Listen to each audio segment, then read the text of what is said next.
So today I made a little over $1,600 day trading.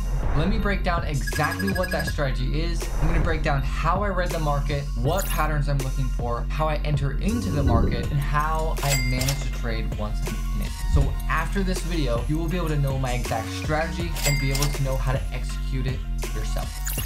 So every trading day, I start with looking for the key areas of support and resistance. And so what that is looking at a larger time frame chart than what I trade and just looking to the left side of the chart. With the market currently trading down here, what I want to be looking for is, because we're in a downtrend, I want to look for a key support zone to see potentially where the market's going to bounce. Markets bounce here multiple times. If the market comes down here again, there's pretty clear support level down there. So after identifying the key areas to look out for, I like to jump into a smaller time frame chart and just wait for the market to come to those levels, because when it comes to trading, you don't want to be reactionary and trying to fit to what the market is doing. You want the market to fit to your plan. That's the best way I've found to become profitable. And so let me walk you through a few key steps that I look for when looking for these reversals. Now, I really only look for reversals and do it based on looking at a 15-minute chart for the levels and a 1-minute chart for actually trading. And so what I actually trade is the S&P 500 futures, and they give you about 450 times leverage, which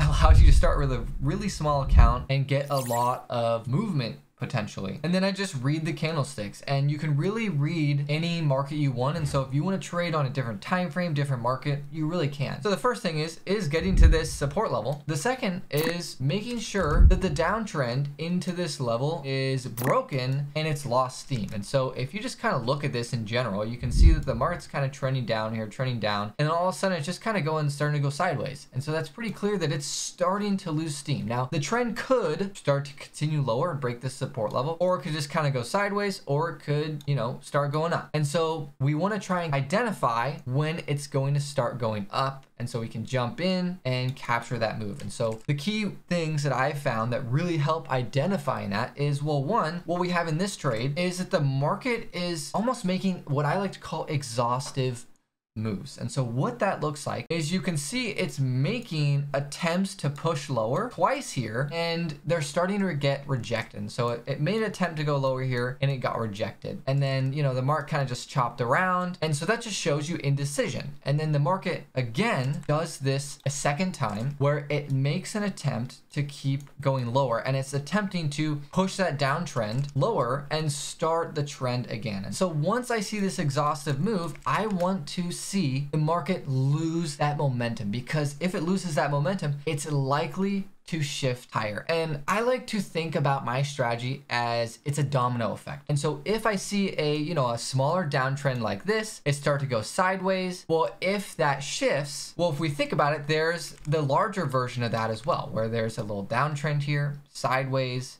And if this breaks, it can make a really big shift higher. And so the thought is, if this little guy shows that as well, it can trigger this big one to go higher. And so that's how I like to jump in. I look at the big picture. The big picture is the most important, but to get kind of a super accurate entry, this is how I do it. And so the final thing here is seeing that the market makes a head and shoulders pattern. Really just looking at these swing lows is seeing that as the market, moves in this downtrend, is the swings get lower and lower in a downtrend. And then to go into an uptrend, the swings generally start to get higher and higher. And so if this theoretically is going to start into an uptrend, the swing lows will get higher and higher. And so that's what I'm kind of seeing right here. And so my thought is, okay, this is a big red candlestick that shows a lot of momentum lower, but it's immediately rejected by this big green candlestick. And so I think that's a good confirmation that the market is likely to potentially start to reverse. And so what I do is I take actually an indicator I've made that just tells me how many contracts I need to trade to hit a certain risk. And so I like to, at the moment, I'm risking about 350 per trade. And so what that does is this just calculates exactly how many contracts I need to trade. And so this says I need to put in 32 contracts to risk $350 if my stop loss is right where this red line is. And so then it also shows you where 1 times, 2 times, or 3 times my risk is. So,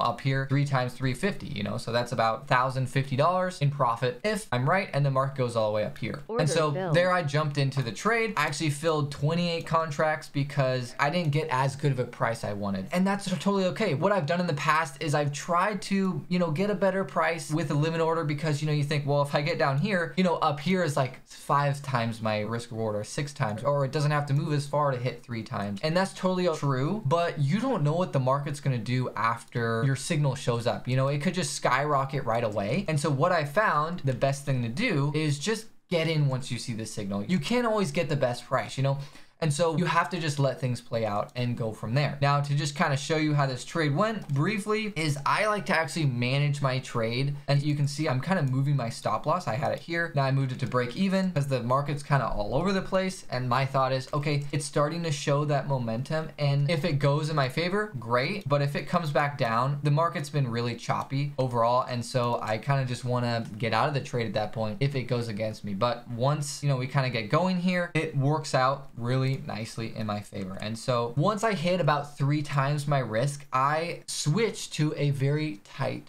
trailing stop loss. And so here we're about, 4 times my risk, 5 times my risk we're pushing. And so I just go to the previous candlestick because the market can move really fast in your favor like you're seeing, and watching the number change is very, very emotional. And so I jump out quickly if it's moved up quickly in my favor, because as you can see right here, it's come back very quickly. The market likes to have these rubber band moves, and so they're awesome if you can get in them, catching it, but you have to get out quickly if it's going to reverse back down on you. Now, there are a few key important things to execute this strategy consistently every time. There's a lot of ways that you can have false signals and not as strong of trades show up. So let me show you a couple things to push you in the right direction of finding the better setup. So the market opens up at 6:30 my time, and you can see that it kind of just rocketed up. And I've already drawn my support and resistance levels.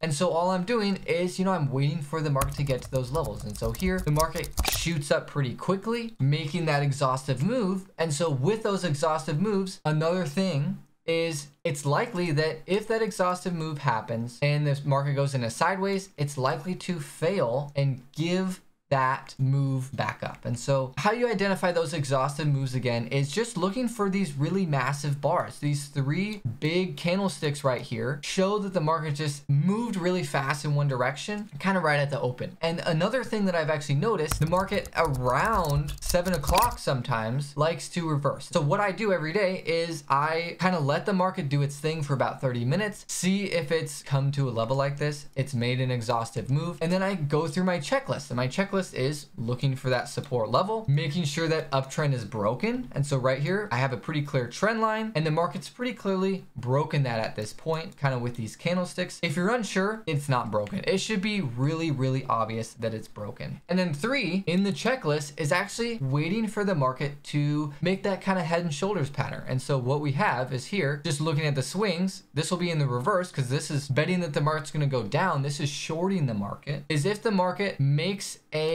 lower high here, that's a confirmation of that head and shoulders pattern, because on the way up, it's making higher highs, and then if it switches, it starts making a lower high here. And so that's what I want to look for here. And so that's what I'm just kind of waiting for as the market kind of plays out here. I'll zoom forwards a little bit. And so what I'm looking for to confirm that is just a big red candlestick showing a rejection of that move up. And so here it's made kind of that micro pattern, that move up, and then it's making a massive reversal candlestick. And so I like to wait until the candlestick closes or gets really close to closing, and then I use that risk reward indicator to show me, okay, I need to sell or bet that the market's going to go down with 24 contracts. And then I just put my stop above this high, because my thought is that, okay, well, if the market's going to start making swings lower here, well, it's not going to break above this high. And so if it does, if it actually comes down here and punches higher, well, then it might actually continue this overall uptrend, and my overall bias or just read of the market was slightly off. And that's totally okay. Sometimes,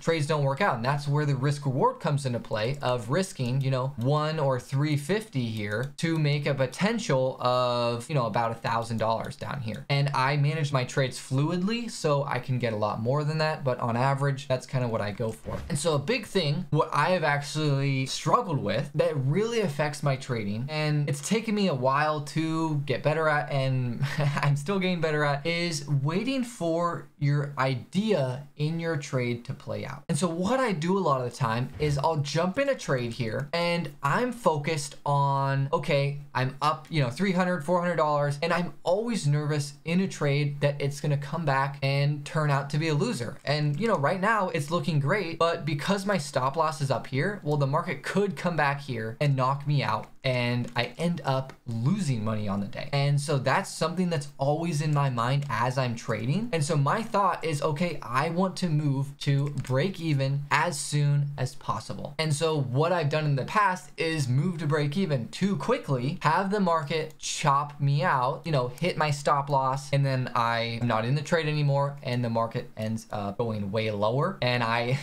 miss out on the swing lower down here and miss out on that profit, right? And so what I've learned is to wait until the idea has time to play out. And so that's kind of hard concept. And so for me with this trade, my thought is I need to wait to see it give back most of this move up, because my thought is, okay, it's gonna at least give this move back up here, and you know, it might find support down here, because you can see I do have a support zone drawn down here. And so if it comes down here somewhere and bounces all the way back up, well, I don't want to let it move that far on me, right? And so that's, I'll move down to break even or move down further if something like that makes sense. But you can't move down too early, because the market can totally have a swing back here and still be in that downtrend. And so you have to let things play out. And so here, once it's kind of started to make this, you know, it had a little chop here, attempt to go lower, my thinking was, okay, it's gone about 2 times in my favor. You know, I'm up $600. That's about 2 times my risk. I'm going to move to break even, because if it reverses here, well, I want to get out of the trade, because I think then that's something's off, something's changing. And, you know, I could be wrong. It could just come back right up here and then puke lower, and